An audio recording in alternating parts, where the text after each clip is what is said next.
تعال يا صادق. বন্ধু একটু এদিকে আসো। أنا ما يبي جنجال. আমি ঝগড়া চাই না। أنت كوف. তুমি কি ভয় পাইছো? ما في مشكلة. কোনো সমস্যা নাই। اسمع. শোনো, أنا ساي مساعدة. أنت زين. আমি তোমাকে সাহায্য করব, ঠিক আছে? أنت جيب راتب خلاص. তুমি বেতন দিয়ে দাও, ব্যাস সব শেষ। أنا في شوية مشكلة بلاد. আমার একটু সমস্যা আছে দেশে।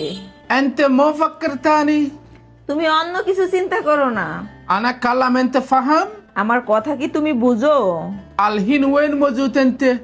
এখন কোথায় আছো তুমি? شنو غلط؟ أنا كلام صح. আমার কি দোষ? আমি সত্য কথা বলেছি। أنت 3 شهر ما يأتي راتب. كيف يا أخوي؟ 3 মাস ধরে বেতন দাও না, এটা কেমন ভাই? أنا تعلم كله شغل.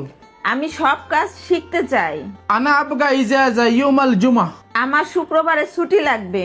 أنا ما في شوف أنت. আমি তোমাকে দেখছি না। إيش كلام إيش مشكلة؟ কি বলো, কি সমস্যা? أنت روح أنا يجي بكرة. তুমি যাও, আমি কাল আসতেছি। اليوم أنا أروح واحد مكان. আজ আমি এক জায়গা যাব। أنا يجي تأكير. আমার আসতে দেরি হবে। أنت كلا شغل روح غرفة. তোমার কাজ শেষ হলে তুমি রুমে চলে যেও। عايشة يحسل شيل. কোনো কিছু পেলে নিয়ে যেও। شكرا مدير. ধন্যবাদ মালিক।